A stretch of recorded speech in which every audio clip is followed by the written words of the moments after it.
Hello, today we will talk about clipping and culling. These are the today's class objectives. I hope that any of this lecture material you can understand the clipping concept of clipping and culling. Also, that you will know the examples of those operations, view frustum, backface culling, also the hierarchical culling technique. And then I hope that you can understand that there are many possible locations to perform the culling and clipping in the rendering pipeline. So these are these topics actually covered in the chapter 6 of my book. So culling and clippings are two related concepts. Culling actually throw away entire object or the primitives such as triangle that cannot possibly be visible. Actually, this is a very important rendering optimization for the rendering large models. On the other hand, clipping is a clips of the visible portion of the primitive. So it's basically it simplifies some of the operations of the rasterizations.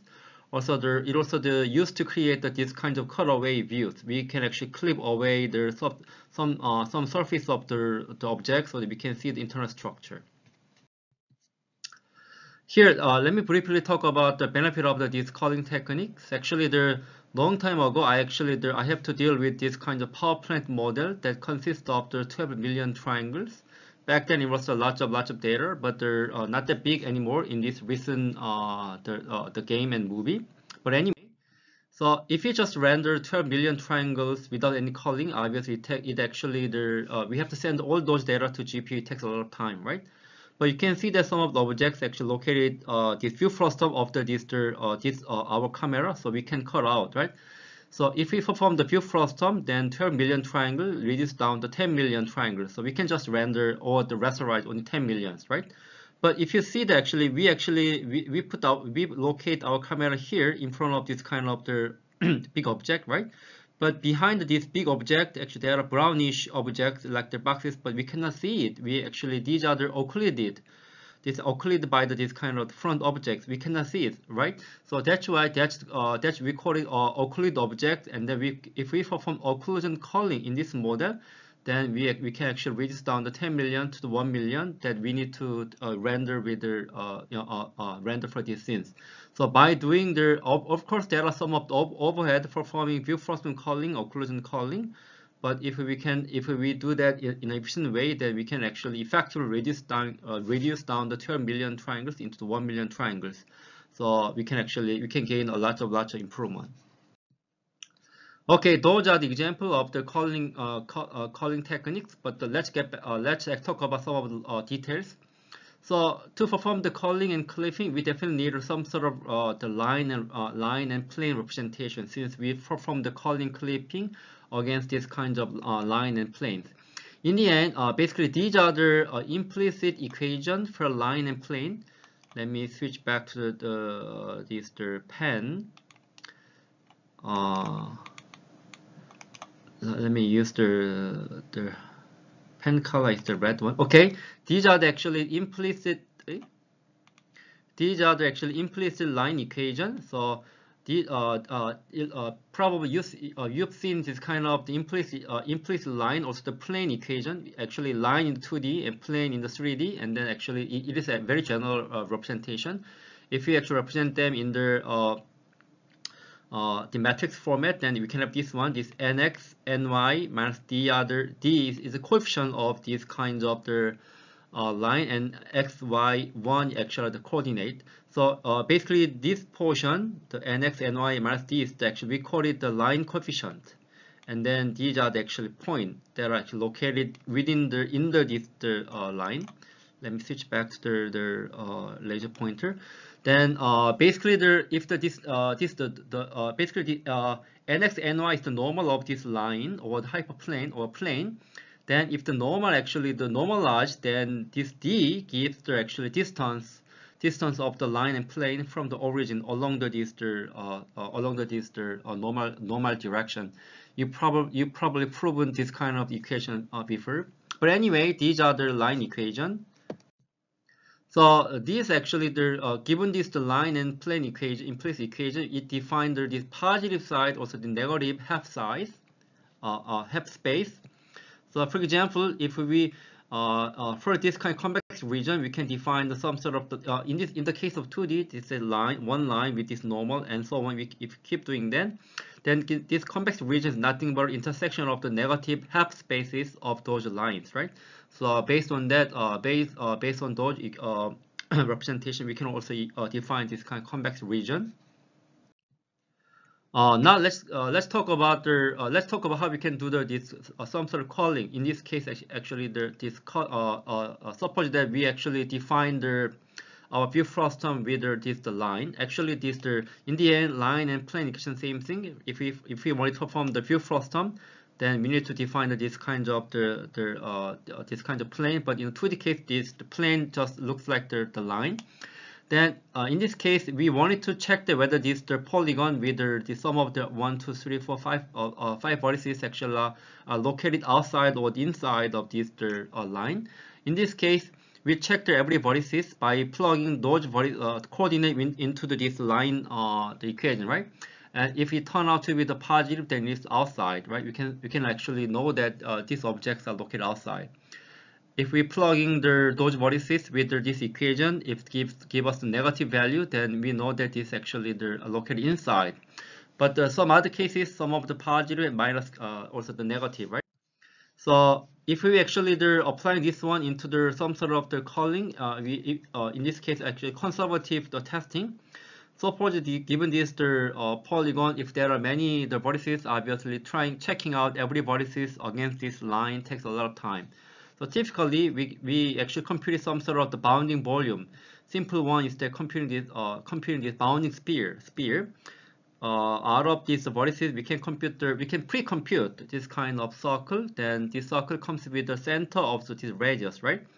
And then if we plug in this center, if we plug in the center coordinate into this line equation, this is the one. And then actually that value bigger than this radius. I mean, if we plug in the center into this line equation, it gives us the radius value r. It means that actually the circle touching this line. So basically, we can also prove that actually if we plug in if we plug in the center into this line, then it gives the distance from that point to the line. In this case, the distance is bigger than the radius, and we know that every object contains the sphere actually located outside. Somehow, in this case, actually, the line value actually in between minus r and r. We don't know obviously in this case, this circle actually intersecting with the line, even though the contained objects actually located outside. So that's why we call it, we said it's conservative. We actually computed the bounding volume in a conservative way. So that's so one of the benefit of the conservative approach is that if this circle is outside, we can conservatively saying that all the objects are contained in the circle outside it. But otherwise, one of the negative issues the conservative testing is that even though this contained object is actually the outside, so the circle is actually conservative, it's kind of the loose bound. So even at that case, actually, we cannot determine whether it is outside, inside. The other case is it's totally outside, right? Then we can actually, maybe in this case, we can cut out, we have to render. But in this case, we don't know whether it is outside, inside. At that case, there could be many following choice. One choice is that we just render. At that case, we just render every little triangle contained in this sphere. So in the end, actually, we wanted to use the cheap conservative bound for the trivial cases, but we can use more accurate, more expensive tests for this kind of ambiguous cases. So that's why, since actually in order to efficiently perform this kind of culling, we typically use the hierarchical culling, typically using the bounding volume hierarchy. Bounding volume hierarchy is that we are using some sort of the acceleration data structure. We can accelerate this culling process by rejecting, accepting entire subtree at a time. Typically, before actually I used the circular shape, but also computing circle is also very easy, but also we can use the axis aligned bounding box, typically just 2D bounding box or the 3D bounding box. Also, this bounding volume objects actually also known as the object partitioning hierarchy, since we actually partition the object in this case triangle. So let me give the example. Suppose that we have some model with two triangles. First, we created this the yellow box, 2D box that actually we can compute this box by computing min and max of the vertices, and then we compute the root of the bounding volume hierarchy, and then we actually partition we probably computing this maybe the center line that bisecting this box, and then we actually distribute this triangle to left and right. This triangle actually located left, this triangle located the right node. And then we also computed the tight bounding volume for the left node, or another bounding volume for the right node. So in other words, we actually computed this kind of bounding volume hierarchy. That then we actually have this kind of the representation. Then we can use it for the culling. How can you do that? Suppose this actually we can actually perform hierarchical culling by traversing this bounding volume hierarchy.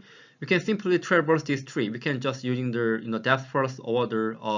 We can also use this breadth first traversal of tree. But whatever they are, suppose that this suppose that we want to perform view frustum, and then we check whether bounding box actually inside outside. And most of case actually we cannot determine. Then we probably visit left one. If this node actually located inside, we don't need to traverse any further, since we know that this actually located inside. We have to inside of the view frustum. So actually we render all of those triangles. For the right node, we cannot decide at the case, and then we also traverse the left children again. We cannot decide for this one. If we know that it's outside, we can actually call out everything. So of course it requires some override of the traversing this tree, but actually if the very complicated or the very large model, some portion of the model actually located outside, so we can actually save some time by calling some portion of the triangle. So long time ago, basically I applied we know that actually we used the bounding volume hierarchy for that kind of the culling. Also, it was very common idea to use the bounding volume bounding volume hierarchy to accelerate perform the collision detection. So then actually around this 2005 or 2006, actually the ray tracing became the popular research topic again. So actually it was very obvious for us to use the bounding volume hierarchy to accelerate this ray tracing, especially for this kind of dynamic scenes. So back then it wasn't that it wasn't that very groundbreaking idea, but actually we just write the paper and we publish it. But actually it became a kind of the standard technique right now. So actually we published this paper about 2006, but this paper received this Test of Time award at this high performance graphics at 2015. Basically, it indicates that it actually received many citations, and also even after 10 years later, even after 10 years at the time, this idea, using bounding volume hierarchy for the ray tracing, become the very common idea. And then later on, we will have this homework of using ray tracing with some of the ray tracing engine. Basically, then you can use developed the techniques long time ago based on the bounding volume hierarchy. Okay, so now let's talk about how we can do some of details of perform the view frustum culling. So how can we perform suppose that this actually our camera and these are the view volume, and then we want to compute we actually learned how we can perform the culling, or so we can actually perform bounding volume hierarchy. Then how can you do that? So given this view volume, so you might recall that we can actually, given this kind of view volume defined in the world space, we also actually transform into the canonical view volume that actually each like the similarity to the mapping to the NDC, normalized device coordinate. So whatever location you define with your view frustum, whatever ratio, whatever the information, then basically by performing this viewing, you might recall that we can actually transform into the canonical view volume, that it can actually the view volume span from the -1 to 1 x, y, z direction. Then we actually perform the view frustum culling even at the cases, even at the space. Then suppose that you want to look at this line or the plane, then this plane mapping to the here, then what are this line equation here? Then the line you might recall, I mean, just about before actually these are the actual line, basically this actual line coefficient. Before I talked about the implicit line equation, and then this is nx, ny, and minus d. And this nx, ny is normal. In this case, this line, these are the actually normal locating outside, and then this is x direction is 1 and y is 0, right? This is normal. And then this actually located from the 1, from the origin. So these are the actual line coefficients. Other planes can be computed similarly, and then we can perform this kind of culling in an efficient way, efficient manner, whatever actually view cluster you define in the world space. Okay, now let's talk about backface culling. This is actually a special case of occlusion, simple case of the occlusion culling. For example, when you have this kind of convex one, this actually this triangle, this face actually looking toward you, right? But these are the actual back-faced, so we can cut out this one. Basically, this backside object is actually not visible because of this convex self occlusion. So here, suppose that you have this kind of triangle with a V0, V0, V1, V2, these are vertices. Then how can you define this triangle? Then you wrap around this triangle. Basically, we compute this vector starting from V0, V1, another vector V0, V2. Then you wrap these two vector. We perform this dot product. We can compute the cross product. We can compute this normal, right? And then basically the normal direction. So you wrap around these two vector with your right finger. Then this D actually can be computed by plugging into the V0 into the line equation, right? You might we just applying this normal with this V0, we plugging them into the line equation. Then we can actually the line is nothing but also plane. We can get this kind of the information, and then if we can cut out the triangle if the I point is actually in the negative half space. For example, for this one front face, our eye located positive side. From here, actually, our eye located outside. Then is the back face called the back face, and we can cut out we don't need to render this triangle.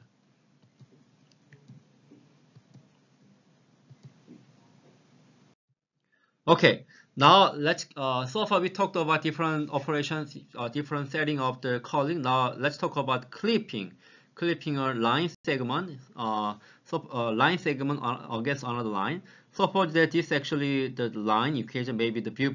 Let's say this the sum of the plane of our view volume with the line coefficient 1, this one, L bar here, and then basically we actually have the two vertices. Let's say P0, P1, maybe the one edge of our triangle, and then we know that actually we need basically suppose that this actually we are only render this line segment from the P0 this P prime. We have to cut out, we have to clip those portions outside of this line. How can we do that? And obviously we first check the end point. They are located against both of them are in the same side. Obviously we don't need clipping. We don't need a clipping. But in other cases, we have to compute this P prime.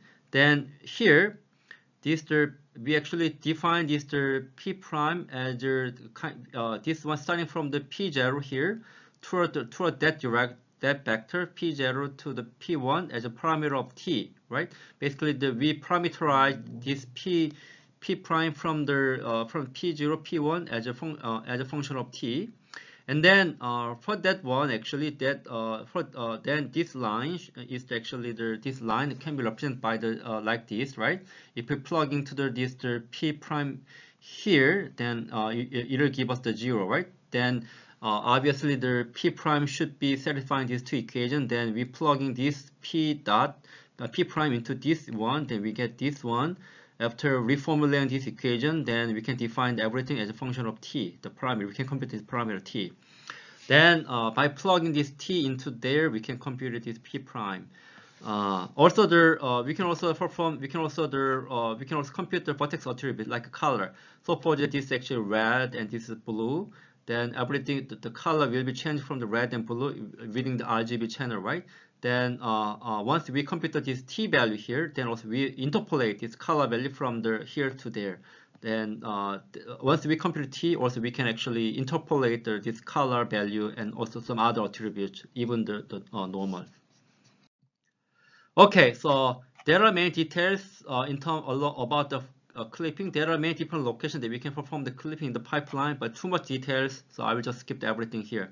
I mean, back then, actually, I give homework of the actually implementing clipping, culling within the rasterization, also the rendering pipeline, but there's too much low-level details. I'll just skip those part and I'll move on to the more recent technology. Okay, also this is actually the classical rendering pipeline. My main message is that there are many different locations that we can perform the culling clipping in the render pipeline. So once you define the modeling transformation, then we can build the scene, right? And then we can perform the build first and culling. Typically, we perform this build first and culling in the application level. But actually, if you are using the rendering engine, obviously they provide some high-level API that performing the build custom. So it means that they do that in the application level. Or there are illumination, viewing transformation. Also, we can also perform the clipping here. Before performing the projection, we can perform the view custom clipping, or we can do the backface culling over there. But also we can do there are also many other locations that we can do these kinds of operations. Also, later on I will show that how we can perform the backface culling in these rasterizations. So actually, before actually I talked about how we can do the backface culling, but within the rasterization there are even better locations to perform this backface culling with a very little overhead. But my message is that there are actually many different locations that we can perform these kinds of operations. Obviously, the NVIDIA, the software, also design architecture actually try it out many different locations, and then they actually chose the best place in terms of their rendering performance. Okay, so far I talked about I hope that you can understand the concept of clipping and culling. Also, we talked about the view frustum, backface culling. Also, I talked about hierarchical culling techniques with the bounding volume hierarchy. Also, I hope that actually I talked about the details about how we can perform the clipping culling, and then I hope that you know there are many possible locations to perform those operations in the rendering pipeline. These are the regular homeworks. I recommend you go over lecture material so that you can watch this video more effective way. Watch the figure ratio or browse the paper and the video, and then submit it to summary before every Monday class. And then I know that some of you are asking the many questions at the KLMS. That's fine. Also, for the reserve students, I recommend you to submit your question at least 2 times during the whole semester.